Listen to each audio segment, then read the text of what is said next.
Hi Jisoo, welcome to Malaysia. How are you? Hi Sriji, I'm fine. How about you?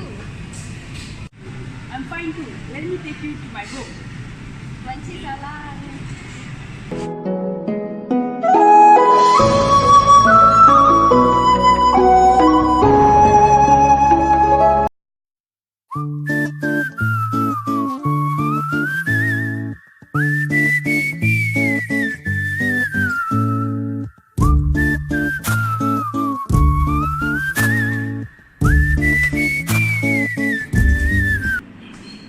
Hi, welcome Jisoo.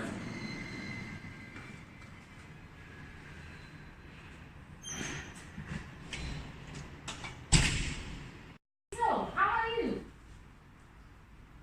Hey, don't get surprised lah. My housemates are super French. Oh, I'm fine. Okay. Hey, you guys wait, I'll bring some snacks for you too. Okay, macam. Say, macam. So how was your journey? Nothing much as usual tiring. That's a normal thing. And I heard there are a lot of improvement in your country. Is it right? Yeah, there are some changes in improvement in the aspect of ideology and etc. etc. And luckily you guys are not ruled by North Korea, did you? Well, as you know, our ideology is liberal democracy.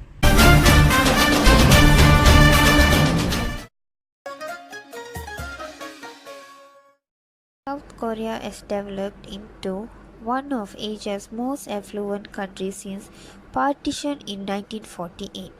The republic was proclaimed in 1948 and received unbacked support from the US after it was invaded by the North 2 years later. South Korea is located in East Asia on the southern part of the Korean peninsula. It has an estimated population of 51.23 million in 2019, ranking 28th in the world. South Korea is considered as a developed country and has a very strong economy. Under its current constitution, the state is also referred to as the Sixth Republic of South Korea. The ideology of South Korea is known as liberal democracy.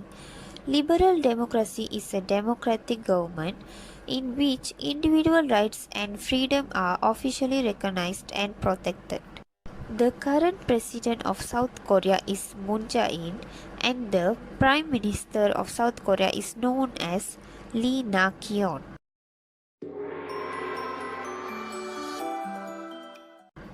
Seoul is the capital and largest city in South Korea and considered as a mega city because it has a population of over 10 million people, with nearly half of its 10,208,302 people residing in the national capital area. The Seoul National Capital Area is the second largest in the world, and because of its large population, it is considered as a global city and as the center of attraction for economy, culture, and politics.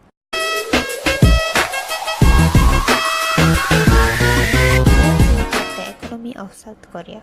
The economy of South Korea is the fourth largest economy in Asia and the 11th largest in the world. It is a mixed market economy. South Korea still remains one of the fastest growing developed countries in the world following the Great Recession. It is included in the group of next 11 countries that will dominate the global economy in the middle of the 21st century. South Korea was the 7th largest exporter and 7th largest importer in the world. The annual inflation rate of South Korea is remained at 0.7% in June 2019. The inflation rate has increased from 0.6 in April to 0.7% in June 2019.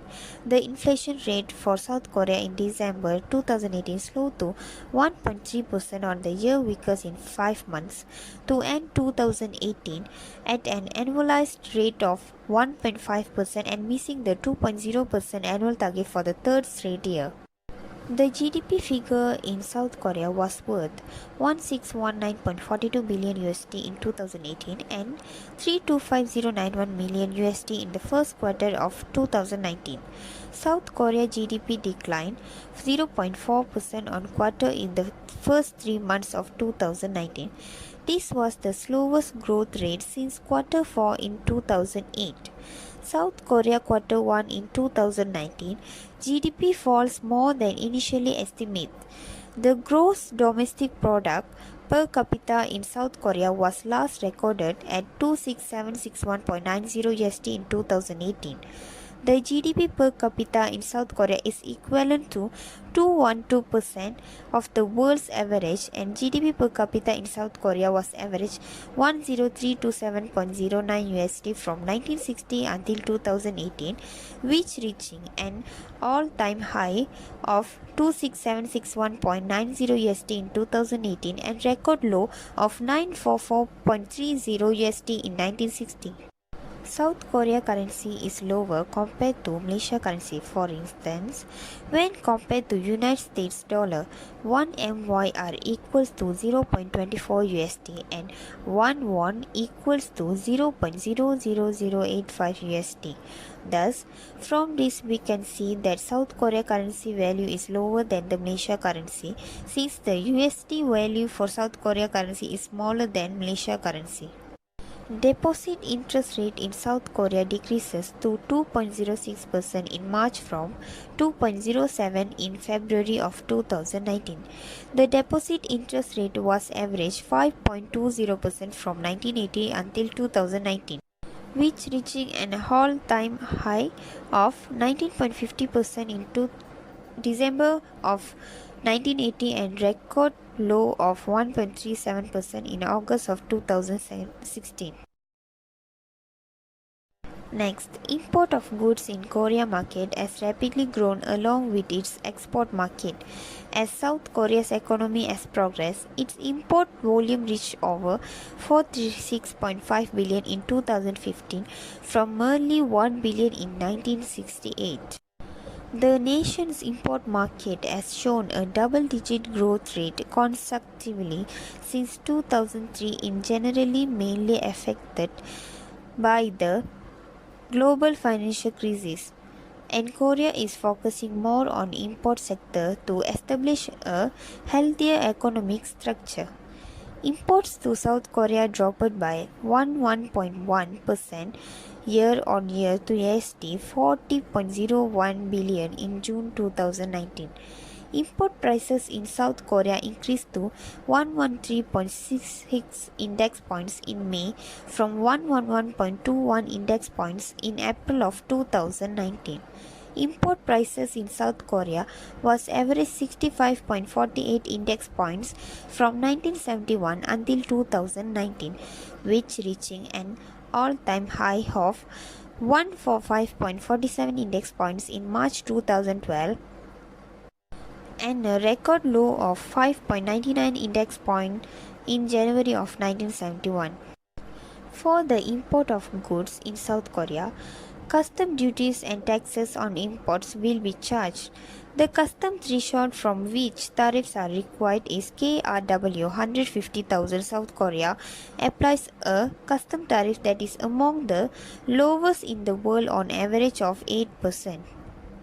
Furthermore, here the example products having a higher custom tariff, which are the agricultural products, seafood, beverage, tobacco, textile and clothing.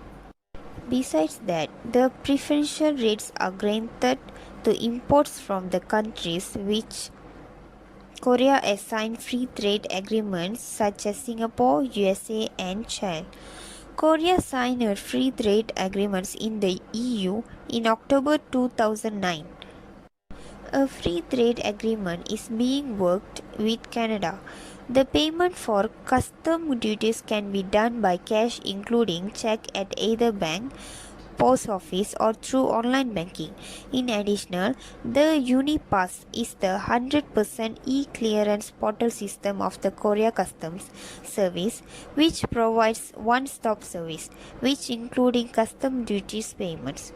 Other than that, the custom duties are also charged for imports products are special excise from 10% to 20%, which applies not only to luxury goods but also to automobile vehicles and certain consumer goods.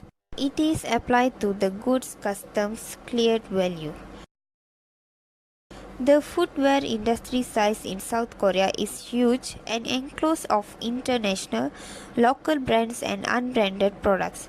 In 2018, the average unit price in footwear declined marginally due to the ongoing popularity of fast fashion brands and the expanding retail presence of domestically manufactured unbranded products.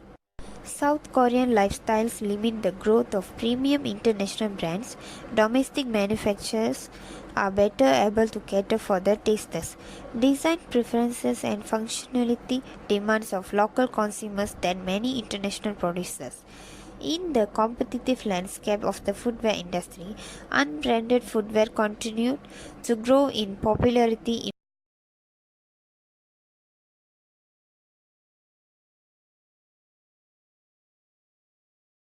Culture is defined as the characteristic and knowledge of a particular group of people encompassing language, religion, cuisine, social habitats, music, and arts. South Korea is one of the most homogeneous countries in the world, in which it has its own culture, language, and customs that are different from other Asian countries. First aspect which influences people's preferences on wearing a specific type of footwear would be the weather. South Korea is a four-season country.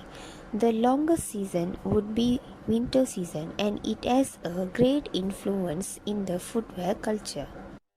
South Korea climate on winters normally is long, cold and dry. January is the most vigorous month of the year. Seoul mean temperature on winters is between 5 degrees below zero and 2.3 degrees below zero. The climate of the country changed from -5 degrees Celsius to 5 degrees Celsius throughout the year.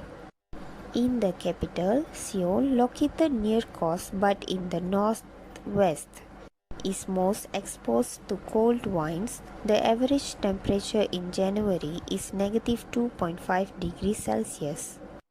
During the winter season, South Koreans will wear boots and shoes as their mandatory footwear. During spring, walking shoes will be their choice, and during spring and autumn, lightweight shoes and hiking shoes will be worn respectively. Women in South Korea are ditching heels and formal black shoes that have ruled the world since the Baroque period of the 17th to 18th centuries. Instead, they are turning to sneakers. The mainstream footwear of the fashion world today has shifted to Adidas tennis sneakers matched with dresses, Nike's vintage gym shoes such as Air Max 95 with formal business suits, and the wedding guest look with Balenciaga's Speedrunner made of mesh and rubber. According to the Korea Federation of Textile, the proportion of sneaker sales out of the entire shoes category surpassed 50% in 2016 and reached 53% last year. Even though South Korea is a highly rigid corporate world, sneakers are being acceptable as daily business attire. With the rising trend in sneaker culture, sneakers have become the choice of footwear for Koreans compared to heels. Hey, go take shower lah. Okay lah, you just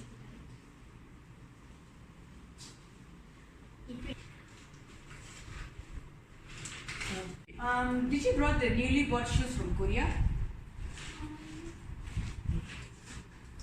Oh yes. Oh my god, I forgot to bring my shoes. Hey, don't worry, we can buy new shoes for you here at Karanajaya tomorrow morning since the weather delays is at night.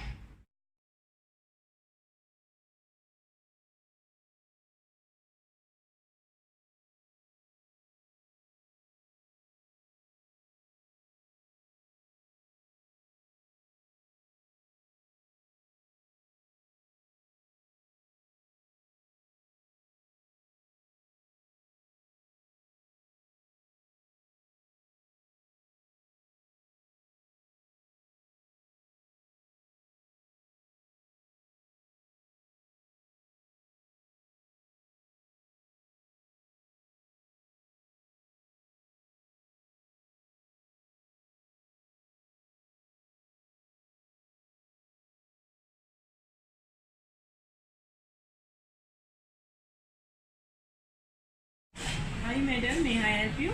Hi, I'm looking for these for my friend's wedding. Can you show me the collection? Here, collection madam. Madam, maybe you can try this.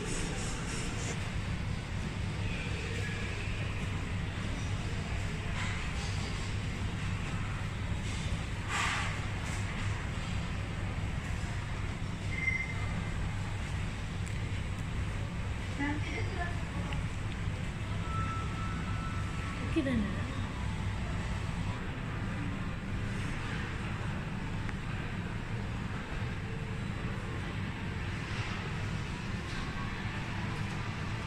Not so bad. Your collections are nice too.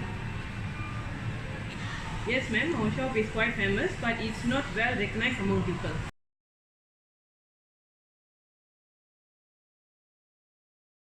Christina Ng, founder and CEO of Christy Ng Sendirian Berhad, one of the top nominee in the Women Entrepreneur category.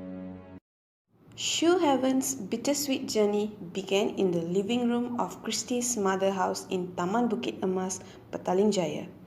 Christy always wanted to be an entrepreneur since she was a young girl. And she loves shoes.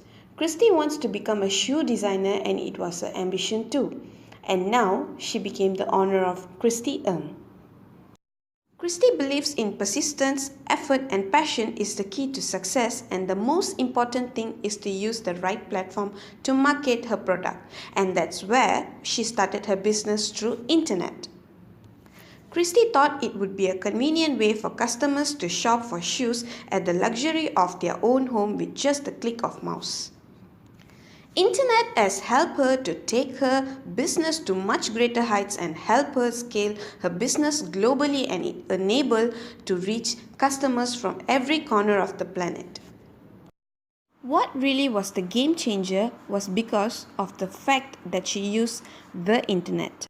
Internet has leveled the playing field for Christy and enables small brands like them to stand on par with the greater brands all across the planet. Christy Ng specializes in wedding shoes and dress shoes. What is very interesting about them is they have the first of its kindly treaty shoe design engine in Asia, and with their platform, customers from all around the globe can design their dream shoes with over 1 million different possible combinations. They have a dedicated team of shoe beading professionals to help enhance the beauty of your shoes. Their team carefully bead beautiful charms, Japanese beads, pearls and sequins. They take their time to ponder over every slight details and take pride in making your shoes truly one of a kind. There are few outlets of Christy Ng in Malaysia as Jalan Tandang Petaling Jaya, One Utama Petaling Jaya, My Town Shopping Centre Cheras, KL Sogo, Aeon Tebrau Johor Bahru, Mid Valley Mega Mall, The Mall Mid Valley South Key Johor Bahru. The type of shoes Christy Ng has: wedding shoes, sandals, sliders, heels and mules. The estimated price of wedding shoes is from 170 ringgit to 650 ringgit. The other type of shoe prices are below 200 ringgit. The shoe sizes that they are using is European and Asian sizing for all their footwear for more accurate sizing. You can also measure your foot using the suggested method. There are many collection of colors Christy Ng has. Customers preferred matte colors as brown, metallic crystal, black, crystal silver and so on. Christy Ng uses microfiber and applies an extra layer of rubber to the sole to make shoes more comfortable and last longer. Other than that are polyurethane, which is PU, leather and fabric. When we talk about sales, Christy Ng current portfolio comprise 40% from domestic Malaysian market and 60% shipping, mainly to the United States. So far, since inception, Christy Ng shipped the shoes to customer in over 30 countries and sold over 30,000 pairs. In term market size, Christy Ng says that Malaysia footwear market is worth approximately 621 million ringgit in terms export and 300 million ringgit in terms of the domestic market as of 2013. There are 4 types of delivery information, which is international shipping, shipping within Malaysia, custom mode shoes order fulfillment, and custom and import duties. In international shipping, the ship worldwide via FedEx, International Priority or Malaysia Post EMS or DHL e-commerce. You may track your FedEx order here and Post Malaysia EMS postal mail here. International expedited shipping will take 3 to 5 working days. Malaysia Post EMS will take 7 working days. Shipping fee will be calculated upon checkout. Christie Ng also provide complimentary express shipping to Singapore orders above 150 ringgit, which will take 7 working days. Tracking number will be provided upon order dispatch. Christie Ng ship to all countries except Israel and Nigeria. They do not accept orders cancellation upon dispatch of customer's order. Next, shipping within Malaysia. Shipping fee is free. The estimated delivery time to West Malaysia via Post Laju is 2 to 3 working days. We can expect delays during festive periods and sales promotion period. They do not accept order cancellation upon dispatch of your order. Next is custom-made shoes order fulfillment. Customers should take note that for all handmade custom-made items, delivery periods is 3 to 4 weeks, from fabrication till order receipt. Christie Ng's do not allow refunds or exchanges for custom-made items, and all sales are final. Lastly, custom and import duties. Any customs or import duties are charged once the parcel reaches its destination country. These charges must be paid by the recipient of the parcel, and this information also applies to retail and wholesale customers. Unfortunately, they have